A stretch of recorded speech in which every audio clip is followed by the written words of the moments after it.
2021년 11월 20일 토요일 새벽 기도회를 하나님 앞에 드리시겠습니다. 하나님의 말씀은 요한계시록 12장 말씀입니다. 하늘에 큰 이적이 보이니 해를 옷 입은 한 여자가 있는데 그 발 아래에는 달이 있고 그 머리에는 12별의 관을 썼더라.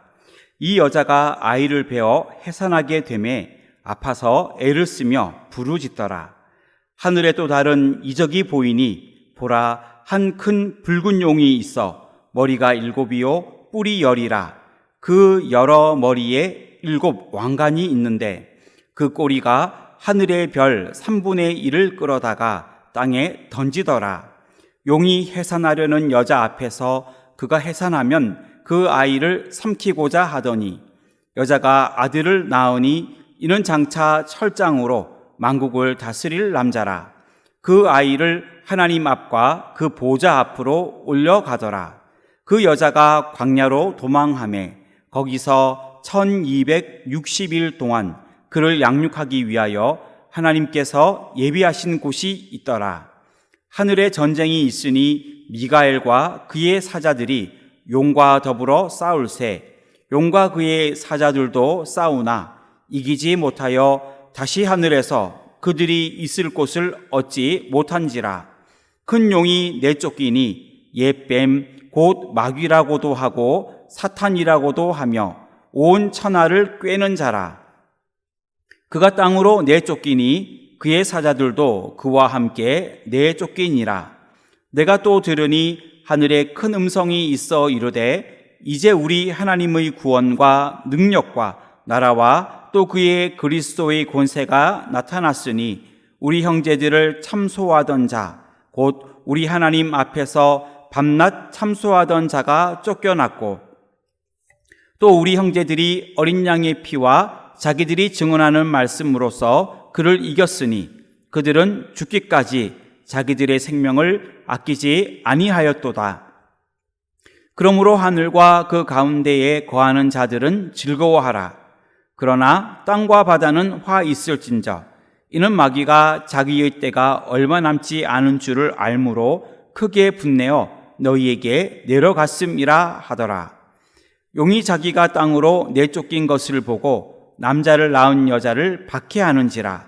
그 여자가 큰 독수리의 2 날개를 받아 광야 자기 곳으로 날아가 거기서 그 뱀의 낯을 피하여 한 때와 2 때와 반 때를 양육받으매 여자의 뒤에서 뱀이 그 입으로 물을 강같이 토하여 여자를 물에 떠내려가게 하려 하되 땅이 여자를 도와 그 입을 벌려 용의 입에서 토한 강물을 삼키니 용이 여자에게 분노하여 돌아가서 그 여자의 남은 자손 곧 하나님의 계명을 지키며 예수의 증거를 가진 자들과 더불어 싸우려고 바다 모래 위에 서 있더라. 아멘. 오늘도 믿음으로 승리하는 복된 하루가 되시기를 주님의 이름으로 축원합니다.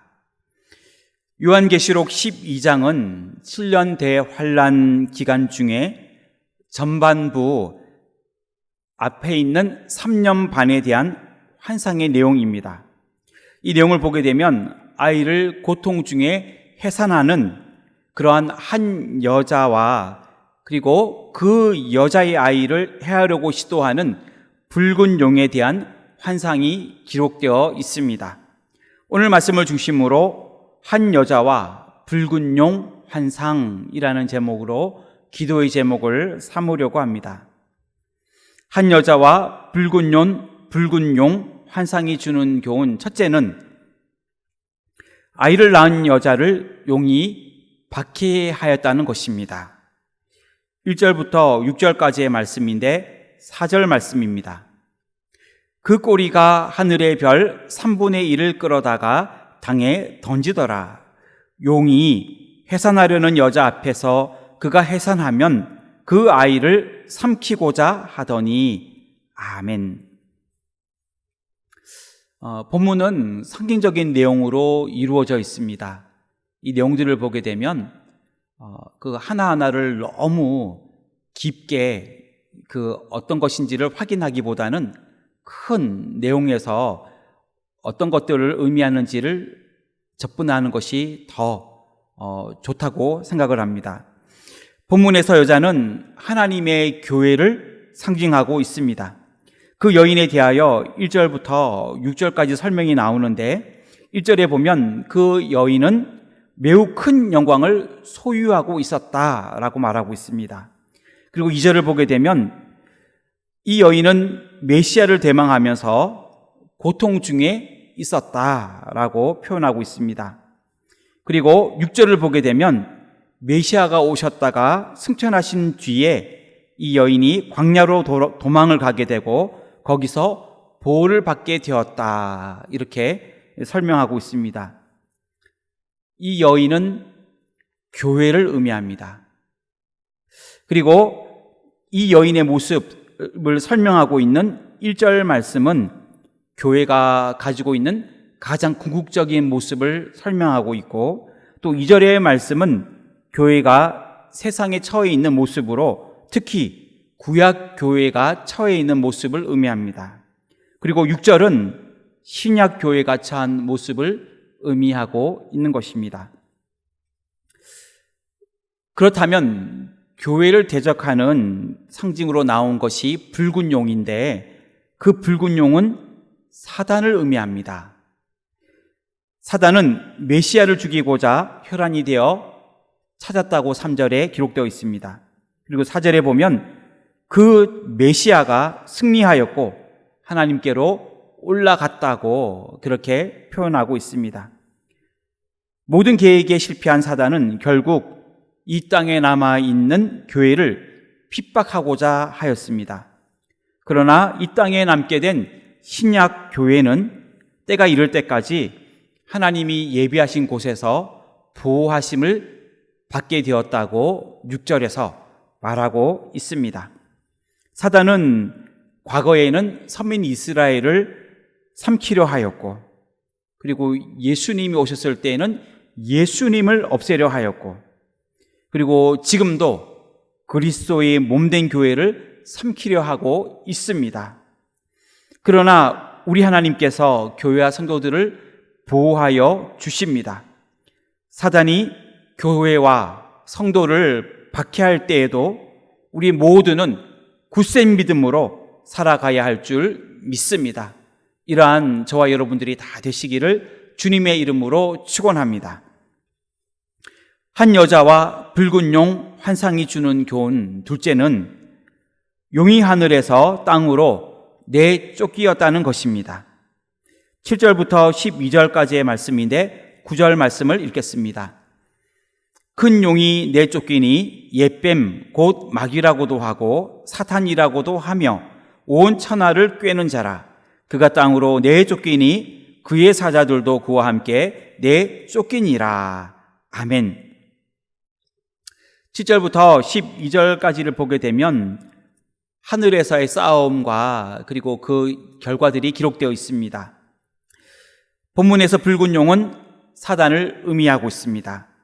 사단은 악한 천사의 우두머리로 자기 세력을 이끌고 선한 천사의 우두머리인 미가엘과 싸웁니다.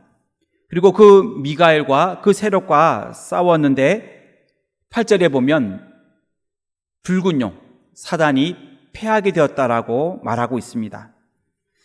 사단은 그 패배로 인하여 결국 하늘에서 쫓겨나게 되었고 그 졸개들과 함께 땅으로 내어 쫓기게 되었습니다. 쫓겨난 사단은 비록 쫓겨났지만 그 쫓겨난 사단이 있는 땅은 큰 환난 가운데 처하게 되었고 또 그 땅에 있는 교회는 특별히 사단의 공격 목표가 되어서 사단으로부터 극심한 심판을 받게 되었습니다. 이러한 내용들이 7절부터 12절까지 계속해서 설명되고 있습니다. 하지만은 사단은 지금 이 땅에서는 왕노릇하고 있지만 그리스도께서 다시 오실 때에 이 땅에서도 내어 쫓기게 될 것이고 그때는 영원한 불못으로 던져지게 될 것입니다. 사단은 지금도 우리의 모든 삶 속에서 지속적으로 싸움을 걸어오고 있습니다. 우리는 날마다 죄악과 싸워야 하며 환난의 때에는 우리는 사단으로부터 크게 공격받게 될 것인데, 그때 싸워서 이길 수 있도록 우리 자신을 영적으로 무장시켜 신령한 능력들을 키워가야 하는 것입니다. 이 세상에서 사단의 공격으로부터 우리 자신을 지킬 수 있도록 영적으로 껴있기를 주님의 이름으로 축원합니다. 한 여자와 붉은 용 환상. 이 환상이 주는 교훈 셋째는 용의 박해로부터 여자는 보호를 받았다는 것입니다. 13절부터 17절까지의 말씀인데 13절 말씀을 읽겠습니다. 용이 자기가 땅으로 내쫓긴 것을 보고 남자를 낳은 여자를 박해하는지라. 아멘. 사단은 하늘에서 천사들과 싸워 패배하였고 하늘에서 쫓겨나게 되었습니다. 땅에서는 사단의 가장 큰 대적자라고 할 수 있는 메시아를 제거하지 못하였지요. 그리하여 사단은 그리스도의 몸된 교회를 핍박하게 되었습니다. 그러나 하나님이 전만부에 있는 3년 반 동안 교회를 보호하셨기 때문에 교회를 어찌할 수는 없었습니다. 성경에 보면 14절에 여자가 큰 독수리의 두 날개를 받았다라고 표현하고 있는데, 이 표현은 구약 성경에서 하나님께서 이스라엘 민족을 애굽의 바로 왕에게서부터 구출한 것을 독수리의 날개로 인도하여 낸 것으로 묘사하는 그 부분을 인용한 표현입니다. 출애굽기 19장 4절에서 나오고 있지요. 사단은 이제 성도들을 개별적으로 핍박하고 있습니다. 사단은 그리스도에게서부터 교회로 그의 공격을 대상으로 삼았고, 그리고 교회로 공격하였지만 그것이 잘 되어지지 않았을 때 개개인의 성도로 그 공격의 초점을 옮겨갔던 것입니다. 그리스도로 말미암아 하나님의 백성이 된 우리 모두는 하나님이라고 하는, 그리스도라고 하는 가장 힘있고 완벽한 보호자가 늘 함께해 주시는 것입니다. 이러한 사실을 기억하며 힘있게 살아갈 수 있는 저와 여러분들이 다 되시기를 주님의 이름으로 축원합니다. 말씀을 정리하겠습니다. 요한계시록 12장에는 한 여자와 붉은 용 환상에 대한 기록이 기록되어 있습니다. 이 환상이 주는 교훈은 아이를 낳은 여자를 용이 박해하였다는 것입니다. 사단의 박해가 있을 때에 굳센 믿음으로 이겨내야 할 줄 믿습니다. 또 용이 하늘에서 땅으로 내쫓기었다는 것입니다. 그 용은, 그 사단은 우리를 지속적으로 공격해 오지만 우리는 영적으로 깨어 싸워 이겨야 할 줄 믿습니다. 그리고 용의 박해로부터 여자는 보호를 받았다는 것입니다. 하나님의 교회와 성도는 가장 힘있는 보호자로부터 보호를 받음을 기억하며 믿음으로 살아가야 할 줄 믿습니다. 이러한 저와 여러분들이 다 되시기를 주님의 이름으로 축원합니다. 기도하겠습니다. 하나님, 우리 교회를 사랑하여 주옵시고 여기까지, 지금까지 인도하여 주심을 감사드립니다. 하나님, 우리 교회가 새 예루살렘 같은 교회가 되어 강림하는 교회로, 또 함께하는 교회로, 희생받는 교회로 주님께 큰 영광 돌릴 수 있도록 인도하여 주시옵소서. 하나님, 11월 21일 이제 청년부 연합제자학교 하나님 도와주시고 잘 마무리할 수 있도록 주님 인도하여 주시기를 원합니다. 또한 내일 공동회의가 있사오니 귀한 일꾼들을 세울 수 있는 그러한 투표가 되도록 축복하여 주시옵소서. 또 11월 28일부터 12월 1일까지는 가을 붕성회가 있습니다. 강사로 세워주신 진동원 목사님에게 말씀의 능력을 더하여 주시고 우리 모두에게도 귀한 은혜의 시간이 되도록 역사하여 주시옵소서. 하나님, 수능 시험 후에 하나님께서 우리 자녀들의 발걸음을 선한 길로 인도하여 주시기를 원합니다. 원하는 학과와 또 학교에 지나갈 수 있도록 그 문을 열어 주시옵소서. 하나님, 코로나19로 인하여 어려움 중에 있는 우리나라와 세계 모든 나라를 불쌍히 여겨 주옵시고 속히 치유받고 회복되게 하여 주시옵소서. 이 나라와 민족과 대통령을 붙들어 주시며 인도 캄보디아의 해외 선교와 또한 저도 국내 선교 위에도 은혜를 내려 주시옵소서. 이 시간에 기도하는 개인의 건강과 물질과 앞길과 직장과 가정과 자녀들을 위해 기도하는 모든 기도의 제목 가운데 함께하여 주옵시고 응답하여 주시옵소서. 오늘도 저희들 믿음으로 살게 하여 주옵시고 어려움이 올 때에도 핍박이 올 때에도 주님께서 늘 함께 하심을 기억하며 믿음으로 승리할 수 있도록 도와 주시옵소서. 이 모든 말씀 예수님의 이름으로 기도하옵나이다. 아멘.